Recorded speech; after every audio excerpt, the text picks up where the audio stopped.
Good evening, traders. How was your weekend? Hope it went well. Hope you were able to use it in backtesting and hope you had fun.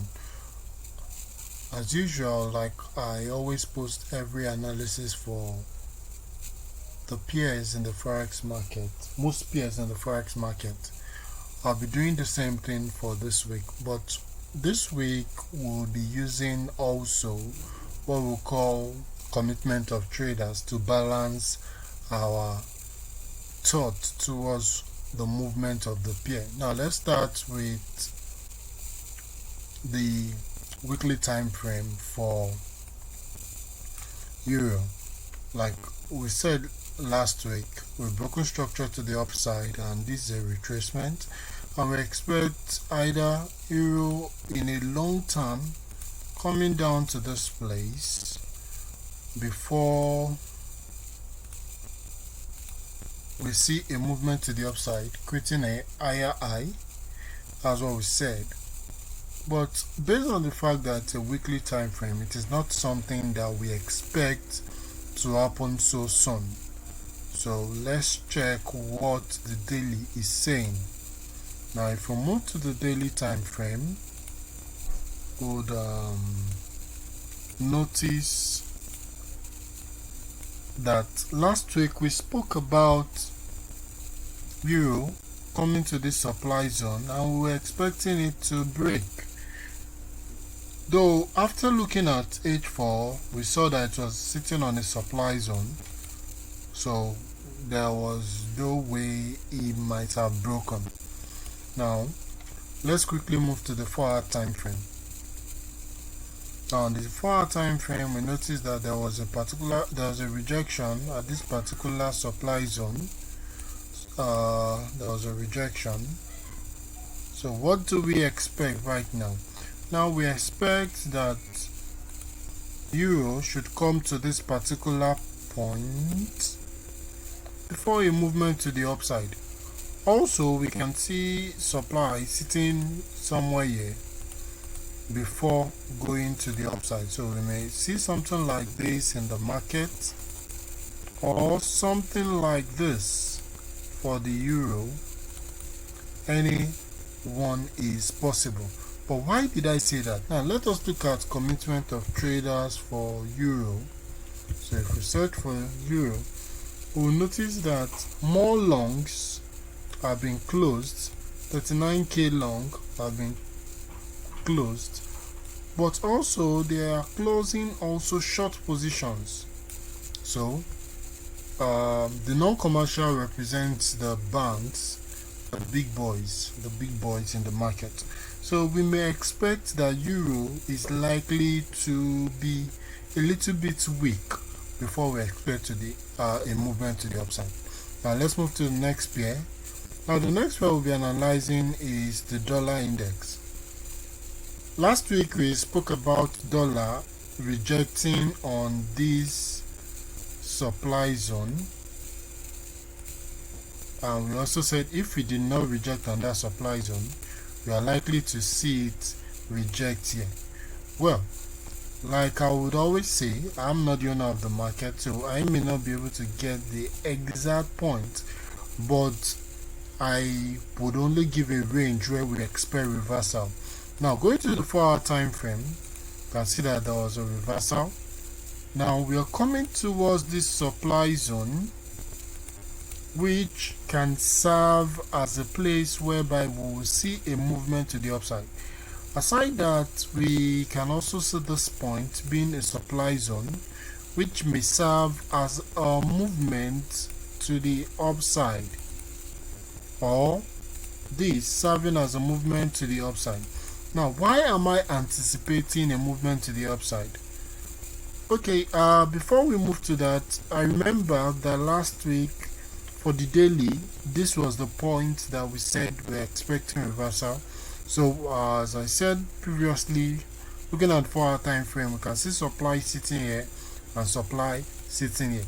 Now, why am I anticipating a movement to the upside?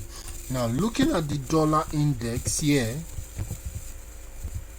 you will notice that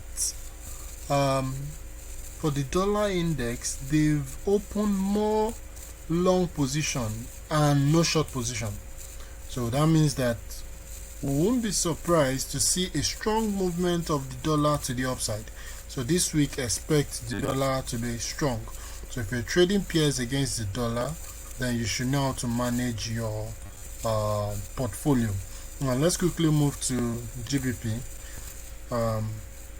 Last week we spoke about GBP, and I could remember that we said we were coming close towards a supply zone here.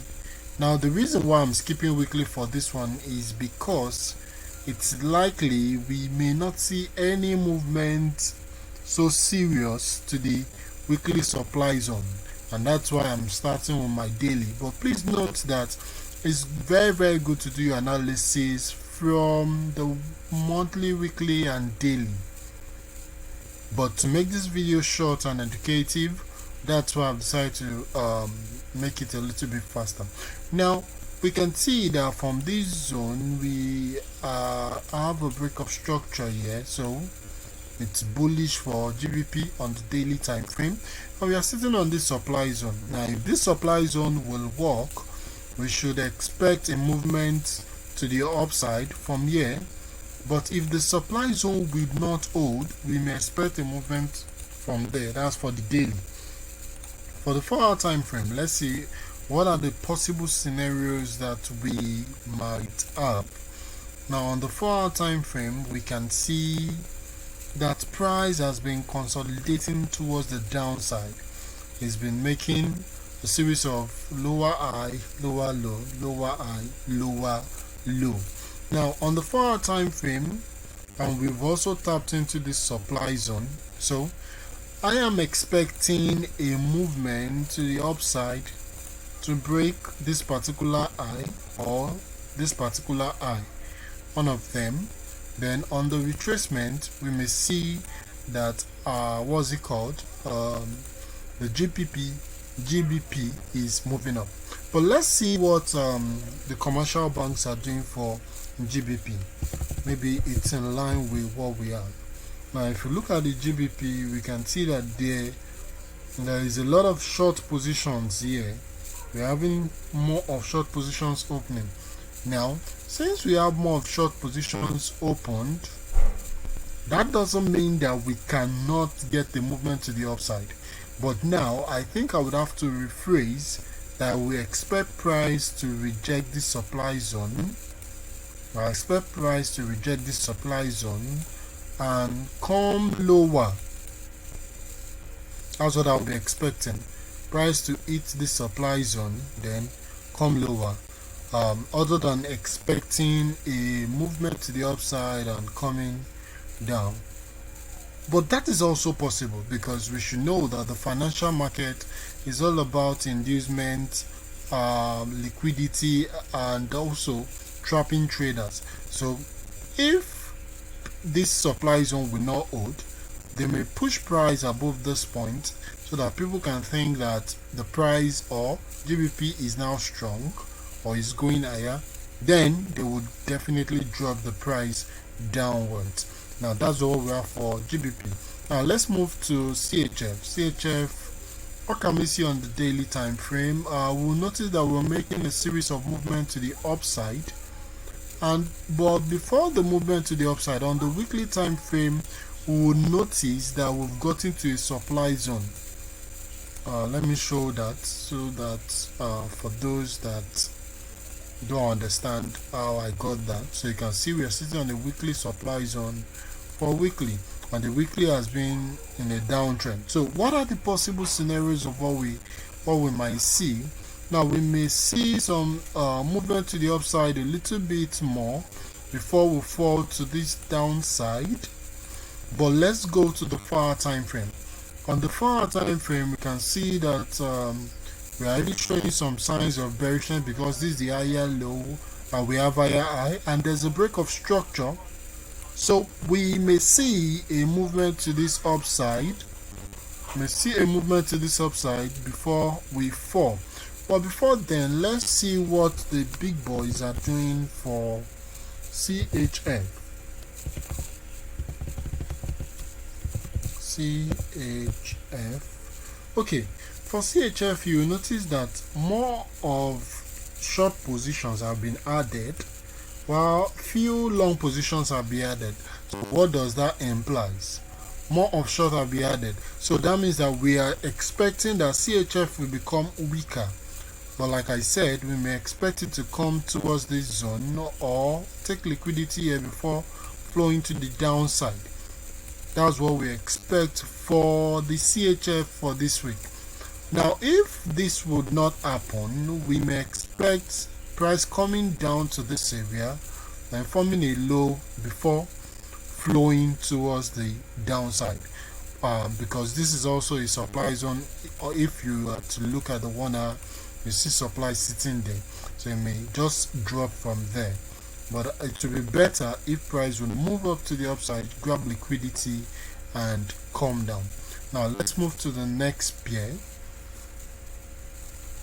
Now the next pair we'll be talking about is JPY. On the daily, what can we see for the JPY? On the daily, you will notice that the JPY has been bullish, higher high, higher low, higher high, breaking structure. Then we expect that price should come to this supply zone for the daily. Now let's quickly go to the 4-hour time frame, but before then let's see if weekly is on a supply zone. Okay, we are not close to any supply zone, so you're free to move ahead to 4 hour. Now on the 4 hour, what do we have? Now on the 4 hour, you will notice that this was the previous higher low, higher high, and price flowed down. Now we can see this supply zone holding and price moving towards the downside. Now what can we possibly see? Now two scenarios are possible here, because I would like to see this as a double top.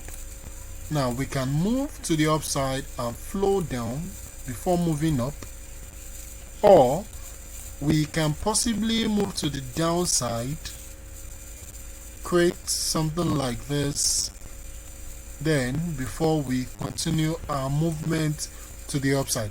Now one of the two is possible, but let's quickly see what the big boys are doing about JPY. Please note when I say the big boys, I'm talking about the banks.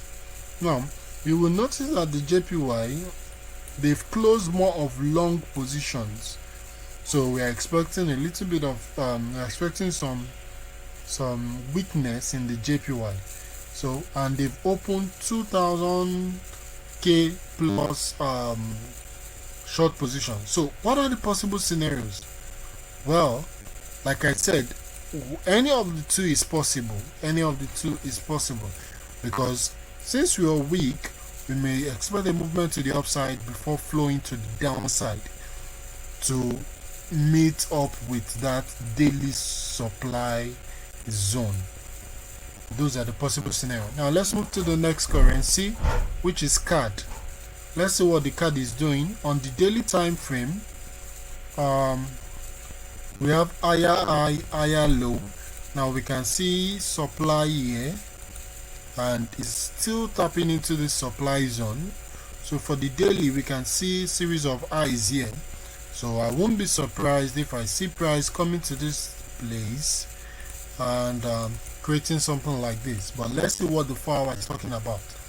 Now for the 4 hour, you can see that we are downtrend. On the 4 hour, we're downtrend.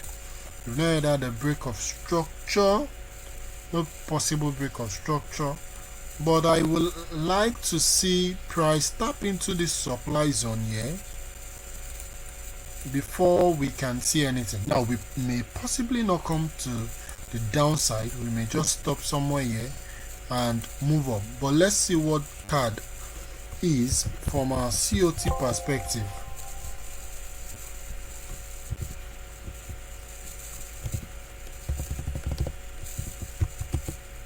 Okay, now if you look at CAD, they've closed more longs and they've closed a little bit of longs and more short.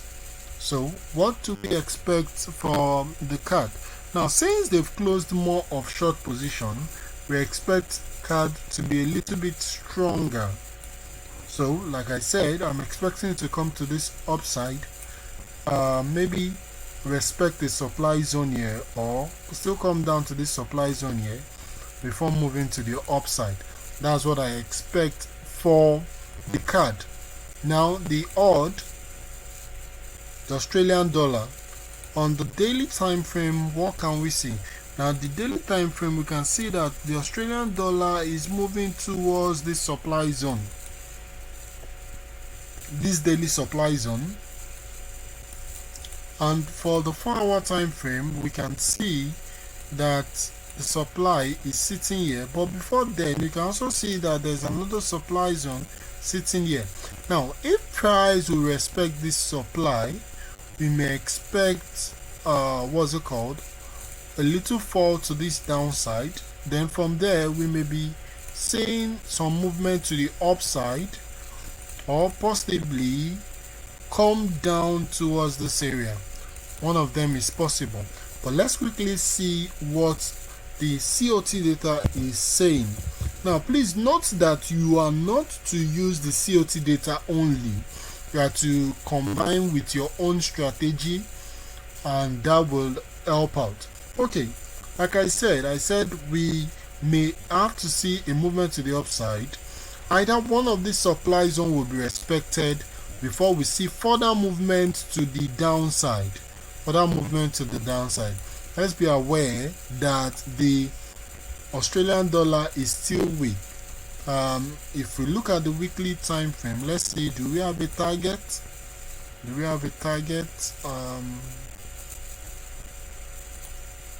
Let me cancel all this.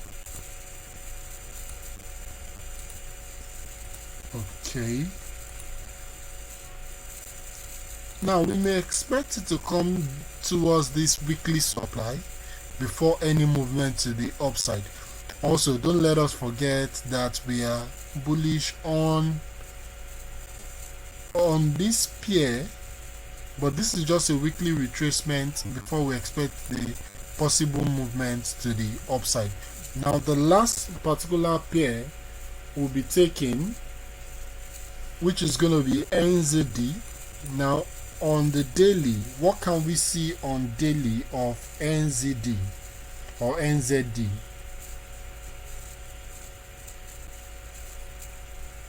Now we can see that on daily we are on a daily supply zone, but before then I think we should check the weekly. Instead of rushing our analysis, let's check the weekly. Okay, we've been bullish on the weekly. Now we can see that is on a daily supply zone, sitting on a daily supply zone. Now let's go to the 4-hour time frame so that we can see more price action. Now I would possibly expect that price should come flow to the downside a little bit, then come up higher before breaking down to the downside. Now why am I expecting that? In most cases, when the dollar is strong, we may expect most pairs to be weak.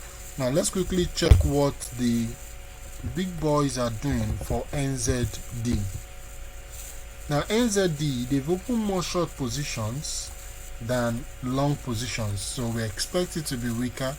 Well, I'm not surprised because the dollar is strong for this week, so we may expect a movement to the downside, upwards, and movement to this supply zone. That's what we expect for the NZD. Now with this analysis, you can combine the pairs that you are to trade, and in case of any question, you can always send me an inbox,